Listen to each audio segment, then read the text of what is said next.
సహజంగా గర్భంలో ఏర్పడిన 14 రోజుల పిండం ఎలా ఉంటుందో తాము మూల కణాలను ఉపయోగించి రూపొందించిన నమూనా పిండం ఎంబ్రియో మోడల్ కూడా అలాగే ఉంటుందని వీజ్మన్ ఇన్స్టిట్యూట్ బృందం చెప్పింది.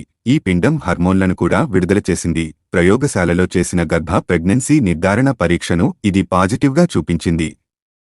మానవ పుట్టుకలోని తొలి క్షణాలను అర్థం చేసుకునే ఉద్దేశంతో ఎంబ్రియో మోడల్స్ను రూపొందిస్తున్నారు సైంటిస్టులు. అండంతో వీర్యం ఫలదీకరణం చెందిన తర్వాత వచ్చే మొదటి వారాలను అనేక పరిణామాలు జరిగే కాలంగా పరిగణిస్తారు. గర్భస్రావం, పుట్టుకలో లోపాలు తలెత్తే కీలక సమయం ఇదే. కానీ దీని గురించి పూర్తిగా అర్థం కాలేదు. ఇదొక బ్లాక్ బాక్స్, దీనిపై మాకు పరిమిత జ్ఞానమే ఉంది అని వీజ్మన్ ఇన్స్టిట్యూట్ ఆఫ్ సైన్స్కు చెందిన ప్రొఫెసర్ జాకబ్ హన్నా చెప్పారు. పిండ పరిశోధన అనేది పూర్తిగా చట్టపరమైనది, నైతికపరమైనది, సాంకేతికపరమైనది. ఇప్పుడు సహజ పిండ అభివృద్ధిని అనుకరిస్తూ అభివృద్ధి చెందుతున్న రంగం ఒకటి ఉంది. ఇది చాలా వేగంగా అభివృద్ధి చెందుతోంది. పిండానికి సంబంధించిన ఈ పరిశోధన వివరాలను నేచర్ అనే జర్నల్లో ప్రచురించారు. ప్రారంభ పిండంలో ఉద్భవించే అన్ని రకాల కీలక నిర్మాణాలను అనుకరిస్తూ పూర్తి చేసిన మొదటి పిండ నమూనా ఇదేనని ఈ పరిశోధన వివరాలను ప్రచురించిన ఇజ్రాయెల్ బృందం పేర్కొంది. మానవ గర్భంలో సహజంగా ఏర్పడిన 14వ రోజు నాటి పిండానికి ఇది ఉదాహరణ. ఇంతకు ముందు ఇలాంటి పరిశోధన జరగలేదని ప్రొఫెసర్ హన్నా చెప్పారు.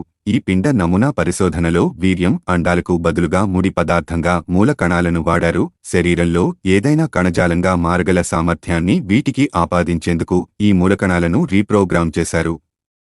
తర్వాత ఈ మూల కణాలను మానవ పిండం ప్రారంభ దశలో కనిపించే 4 రకాల కణాలుగా మార్చడానికి రసాయనాలను ఉపయోగించారు. ఎపిలాస్ట్ కణాలు అనేవి పిండంగా మారతాయి, ట్రోపోబ్లాస్ట్ కణాలు అనేవి ప్లాసెంటాగా మారతాయి, అలాగే హైపోబ్లాస్ట్ కణాలు అనేవి యూటెరస్లో యాక్ సాక్ ఏర్పడటానికి మద్దతుగా మారతాయి.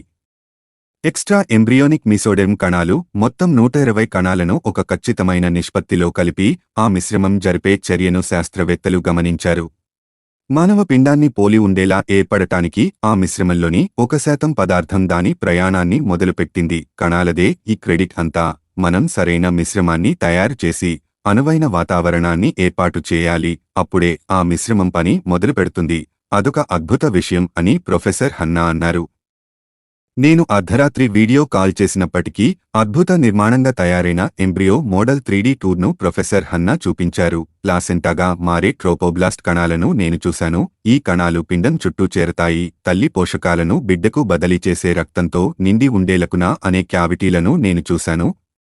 పిండం అభివృద్ధిలో మరో ముఖ్యమైన యాక్ సాక్ను కూడా నాకు చూపించారు. శరీరంలో వివిధ రకాల కణాలు ఎలా ఏర్పడతాయి అంటే అవయవాలు ఏర్పడే సమయంలోని దశలు, వారసత్వ లేదా జన్యుపరమైన వ్యాధులను అర్థం చేసుకోవడంలో శాస్త్రవేత్తలకు ఎంబ్రియో మోడల్స్ సహాయపడతాయని ఆశిస్తున్నారు. ప్లాసెంటా కణాలు చుట్టుముట్టకపోతే పిండంలోని ఇతర భాగాలు ఏర్పడవని కూడా ఇప్పటికే ఈ అధ్యయనం చూపిస్తుంది.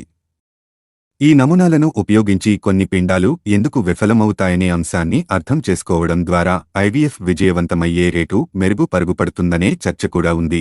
ఫ్రాన్సిస్ క్రిక్ ఇన్స్టిట్యూట్లో పిండం అభివృద్ధిపై పరిశోధనలు చేసే ప్రొఫెసర్ లావెల్ బ్యాడ్జ్ మాట్లాడుతూ, ఈ పిండం నమూనాలు చాలా సహజంగా ఉన్నాయి, చాలా బాగా కనిపిస్తున్నాయి.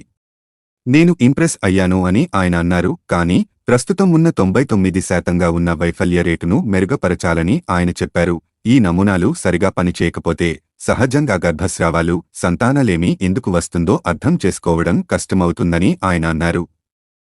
చట్టపరంగా పిండం 14 రోజుల దశను దాటిన తర్వాత కూడా ఈ ఎంబ్రియో నమూనా దాన్ని అనుకరిస్తుందా అనే ప్రశ్నలు ఉత్పన్నం అవుతున్నాయి. ఇది చట్ట విరుద్ధం కూడా కాదు. కొంతమంది దీన్ని స్వాగతిస్తారు, కానీ కొంతమందికి ఇది నచ్చదు అని లావెల్ బ్యాడ్జ్ అన్నారు. సహజ పిండం లక్షణాలకు ఈ నమూనాలు ఎంతవరకు దగ్గరగా ఉంటాయనే ప్రశ్నలు కూడా ఉత్పన్నం అవుతున్నాయి. అవి సహజ మానవ పిండాలు కాదు, కేవలం పిండ నమూనాలు మాత్రమే. కానీ అవి మానవ పిండాలకు చాలా దగ్గరగా ఉంటాయి. పాంపు ఫాబ్రా యూనివర్సిటీకి చెందిన department of experimental health sciences విభాగం ప్రొఫెసర్ అల్ఫోన్సో మార్టినెజ్ అరియాస్ మాట్లాడుతూ ఇదొక కీలకమైన పరిశోధన అని అన్నారు. మొదటిసారిగా ప్రయోగశాలలో మూల కణాల నుంచి మానవ పిండం నిర్మాణం పూర్తిగా ఏర్పడింది. మానవ పుట్టుకకు సంబంధించిన అధ్యయనాలకు ఇది తలుపులు తెరిచింది అని ఆయన వ్యాఖ్యానించారు. ఎంబ్రియో నమూనాలను ఉపయోగించి గర్భాన్ని పొందడం దాదాపు అసాధ్యం, అనైతికం, చట్టవిరుద్ధమని పరిశోధకులు నొక్కి చెప్పారు.